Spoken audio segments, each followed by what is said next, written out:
और practice yoga to achieve physical and mental health।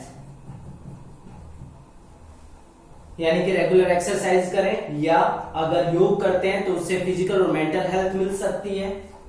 Third जो point यहां पे बन जाता है वो है personal hygiene,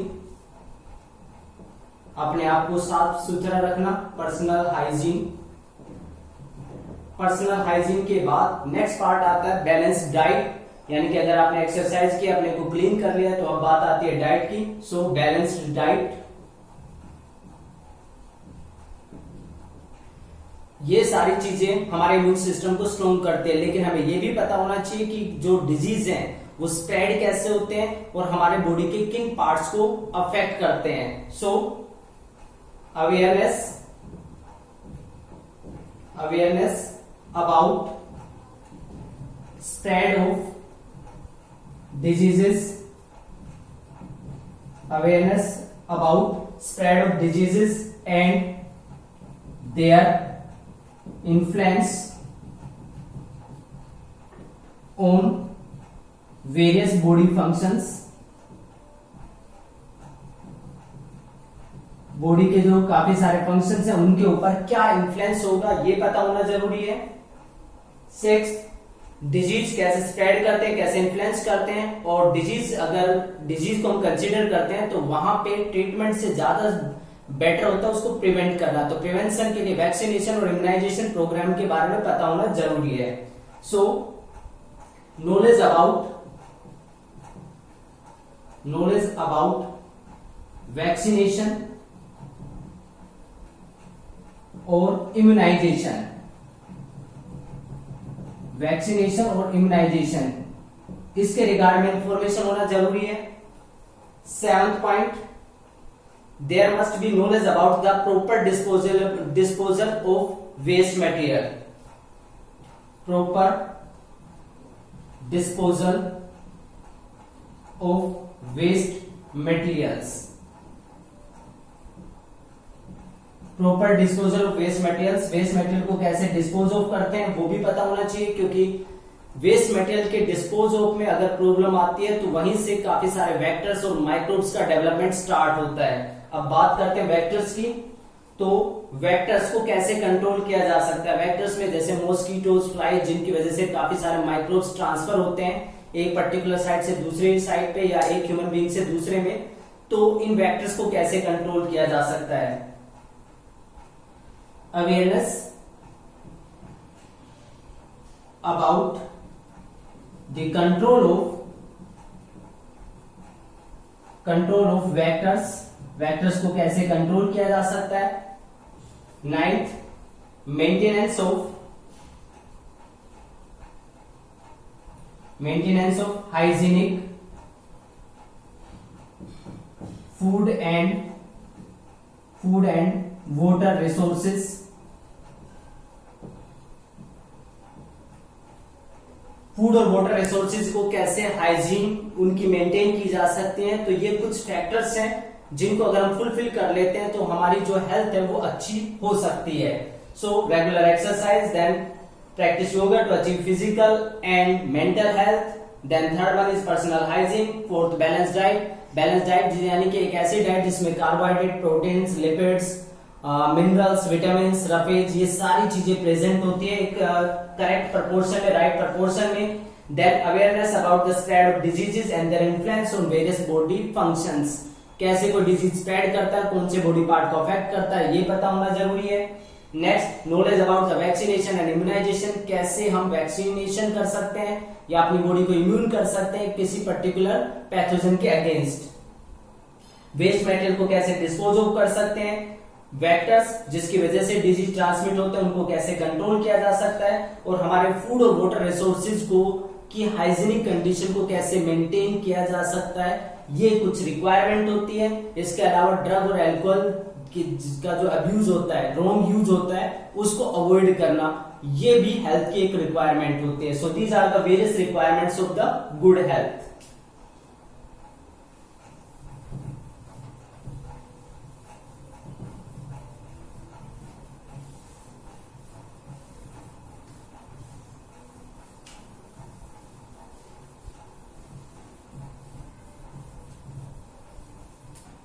Now the next thing is what is meant by a disease. Disease, when one or many organs or organ system get adversely affected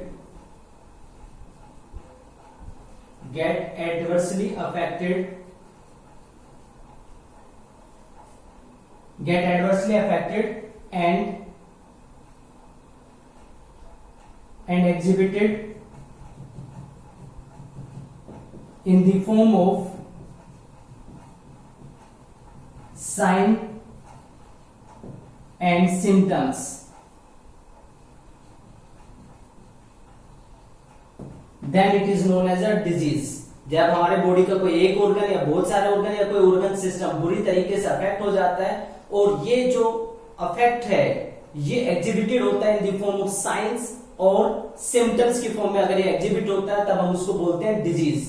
और simply हम ये बोल सकते हैं दैट इज मेल फंक्शनिंग, ठीक से काम ना करना, malfunctioning of body organs organ system, body के ऑर्गन का या ऑर्गन सिस्टम का ठीक से काम ना करना उसको भी हम डिजीज बोलते हैं, यानी कि अनकंफर्टेबल कंडीशन जो होती है उसको डिजीज बोला जाता है। So that is the definition of the disease. Now what is mean by the symptoms and the science.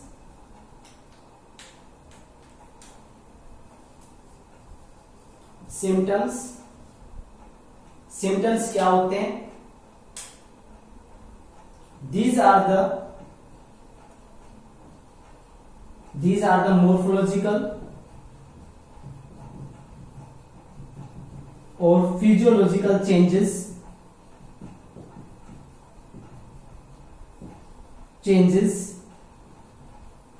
appear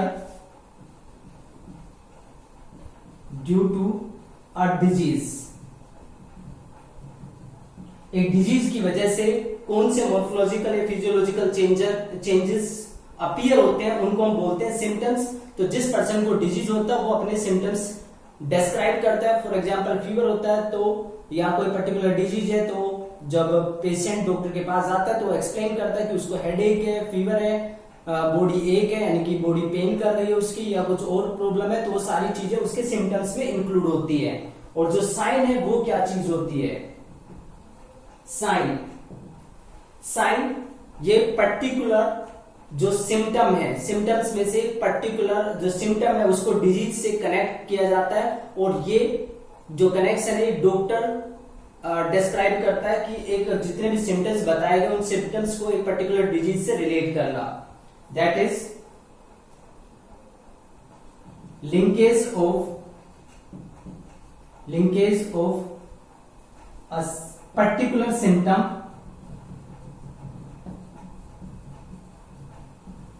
with a particular disease।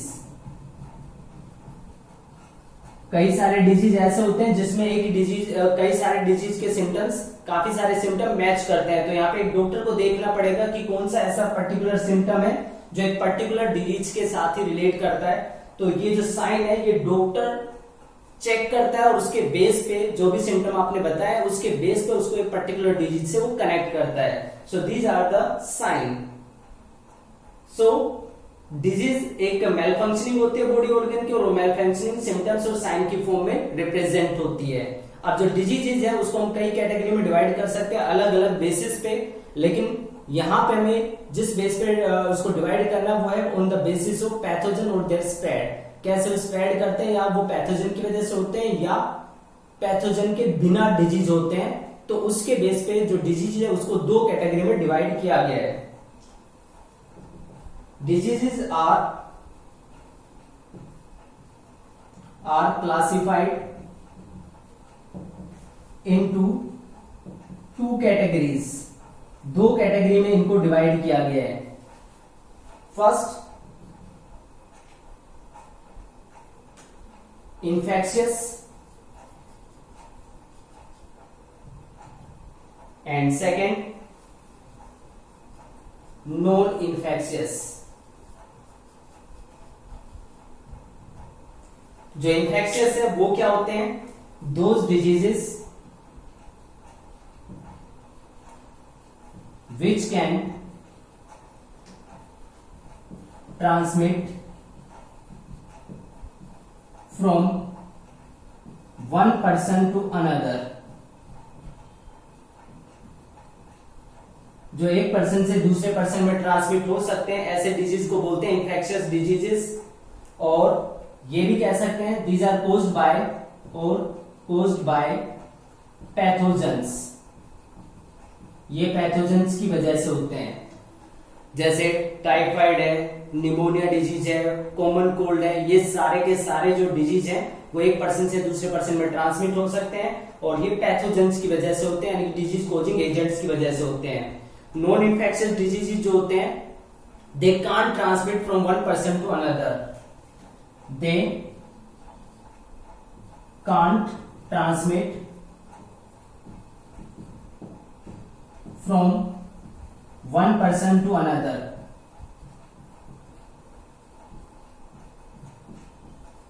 ये एक पर्सन से दूसरे पर्सन में ट्रांसमिट नहीं होते हैं। जिस पर्सन के अंदर नॉन इन्फेक्शियस डिजीज डेवलप होते हैं उसी के अंदर कन्फाइंड रहते हैं। एग्जाम्पल के लिए कैंसर।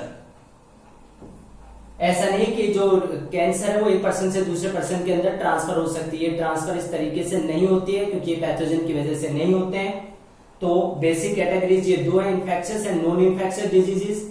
लेकिन अगर हम क्राइटेरिया चेंज करते हैं तो दो तरह के डिजीज में हम इनको डिवाइड कर सकते हैं, that is congenital and acquired. Congenital that is since birth time, जो बर्थ से होते हैं उनको कोंजेनाइटल बोलते हैं, और अगर बर्थ के बाद कोई डिजीज होता है तो उसको बोलते हैं एक्वायर्ड।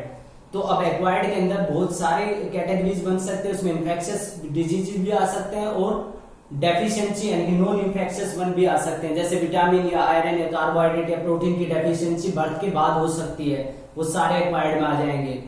कोंजेनाइटल में जनरली जेनेटिक डिसऑर्डर्स आते हैं या कोई ऐसा पैथोजेनिक डिजीज आ सकता है जिसके पैथोजन प्लेसेंटा से पास होके इन्फेंट के अंदर आ सकते हैं, तो वो डिजीज भी इसमें इंक्लूड हो सकते हैं। तो अलग अलग क्राइटेरिया के बेस पे अलग अलग तरीके से हम डिजीज को क्लासिफाई कर सकते हैं। यहां पे हमें जनरली स्टडी करना है सिर्फ इन्फेक्शियस डिजीजेस को।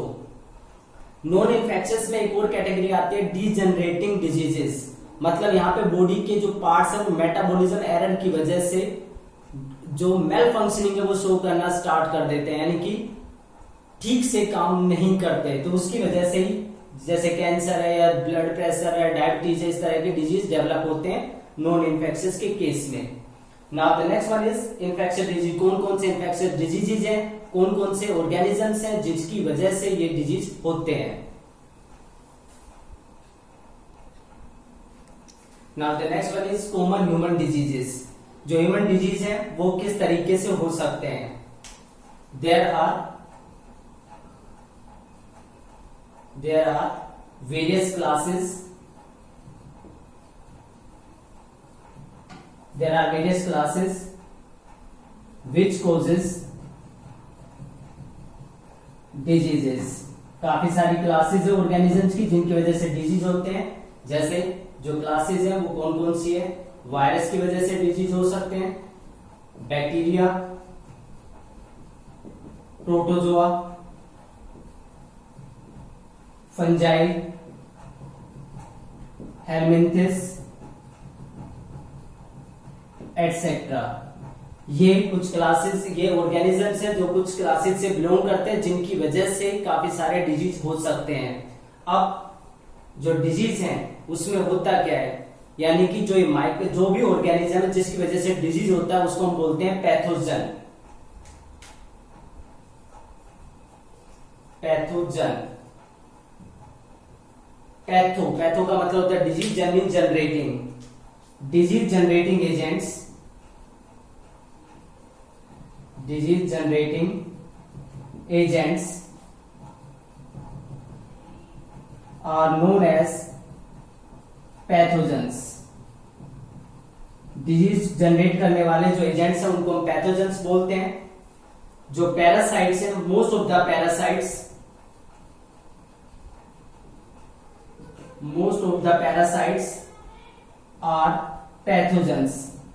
ज्यादातर जो पैरासाइट्स है वो पैथोजेंस होते हैं। अब पैरासाइट्स क्या होते हैं? विच फीड ऑन होस्ट और which depend on host for food as well as for shelter. जो खाने के लिए और शेल्टर रहने के लिए, दोनों चीजों के लिए होस्ट के ऊपर डिपेंड करते हैं। Parasite organisms which depends on host for food and shelter। जो वहीं पे रहते हैं, वहीं से फूड भी ऑब्टेन करते हैं, उनको हम पैरासाइट बोलते हैं। तो ज्यादातर पैरासाइट पैथोजेंस की कैटेगरी में आते हैं।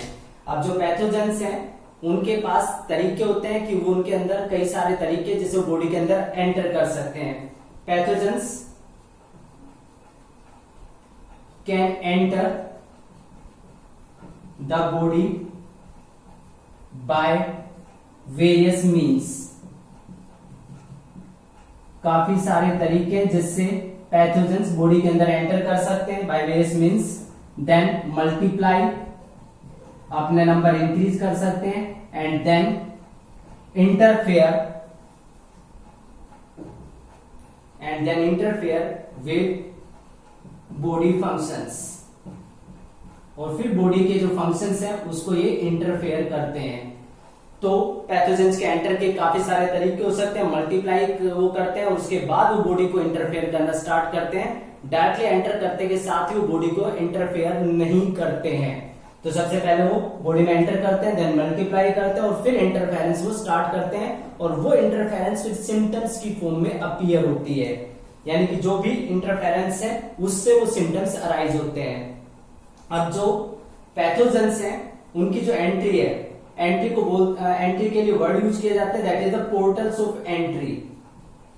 कहां से वो एंटर कर रहे हैं बॉडी के अंदर? अब एंट्री या तो माउथ के थ्रू हो सकती है, या रेस्पिरेटरी ट्रैक्ट के अंदर के थ्रू हो सकती है, या डायरेक्ट जो एरोसोल्स हैं जो हमारे रेस्पिरेटरी सिस्टम से वहां से एंटर हो सकते हैं, ब्लड ट्रांसफ्यूजन से हो सकते हैं। कई तरीके होते हैं जहां से पैथोजन बॉडी के अंदर एंटर कर सकते हैं।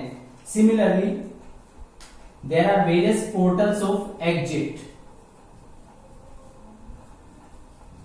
इनके एग्जिट की भी काफी सारे वेज होते हैं जहां से बॉडी से बाहर निकल सकते हैं। अब जो पैथोजेंस है जब भी किसी होस्ट के अंदर एंटर करते हैं तो वो कुछ एडेप्टेशंस भी एग्जिबिट करते हैं ताकि अपने आप को होस्ट के अंदर सरवाइव कर सके। Pathogens exhibit certain adaptations. ये कुछ एडेप्टेशन शो करते हैं, exhibit certain adaptations to reside in host, host में रहने के लिए। जैसे अ पैथोजन विच एंटर और विच एंटर इन एलिमेंट्री कैनाल, जो एलिमेंट्री कैनाल में एंटर करता है, एलिमेंट्री कैनाल, तो वहां पे that should be able to live at low pH of stomach की लो pH को वो बर्दाश्त कर सकता हो, और साथ में resist the digestive enzymes, और डाइजेस्टिव एंजाइम्स को भी वो रेजिस्ट कर सकता हो। अगर ये कैपेबिलिटी उसके अंदर प्रेजेंट है तभी वो सरवाइव कर सकता है। बहुत सारी क्लासेस है जिसके ऑर्गेनिज्म डिजीज कर सकते हैं। जो डिजीज कोजिंग ऑर्गेनिज्म उसको हम पैथोजन बोलते हैं। Most of the parasite pathogen की कैटेगरी में आते हैं। पैथोजेंस बॉडी के अंदर कई तरीके से एंटर कर सकते हैं, उसके बाद वो मल्टीप्लाई करते हैं, फिर बॉडी के फंक्शंस में इंटरफेरेंस क्रिएट करते हैं। इनकी पोर्टल्स ऑफ एंट्री और पोर्टल्स ऑफ एग्जिट अलग अलग हो सकते हैं। पैथोजेंस काफी एडेप्टेशन शो करते हैं अपने आप को होस्ट के अंदर सरवाइव करने के लिए। एक पैथोजन एलिमेंट्री कैनाल में जब एंटर करता है तो उसके अंदर एक कैपेबिलिटी होनी चाहिए कि वो लो पीएच स्टमक की उसको बियर कर सके और साथ में डाइजेस्टिव एंजाइम्स को भी रजिस्ट कर सके। अगर ये प्रॉपर्टी उसके अंदर है तो ही वो होस्ट के अंदर सरवाइव कर सकता है। उसके बाद नेक्स्ट थिंग आती है कि ये सारे डिस्कशन के बाद अब जो डिजीजेज हैं उसको हमें डिस्कस करना है कि कौन कौन से डिजीजेज होते हैं। डिजीजेज को हम डिस्कस करते हैं ग्रुप के अकॉर्डिंग, यानी कि बैक्टीरिया से होने वाले disease, then viral diseases, protozoal diseases, fungal diseases, और जो भी दूसरे हेलमेंट्स की वजह से जो डिजीज होते हैं तो उनको हम ग्रुपिंग के अकॉर्डिंग यानी क्लास के अकॉर्डिंग डिस्कस करेंगे। तो जो कॉमन डिजीजेज हैं जिसमें बैक्टीरियल डिजीज है, बैक्टीरियल डिजीज जो नेक्स्ट लेक्चर में हम स्टडी करेंगे उसमें इंक्लूड है typhoid, pneumonia, dysentery, diphtheria and plague. इसी तरीके से वायरल डिजीज होंगे। So that is about the introductory part and the certain that is the little part of the common human diseases.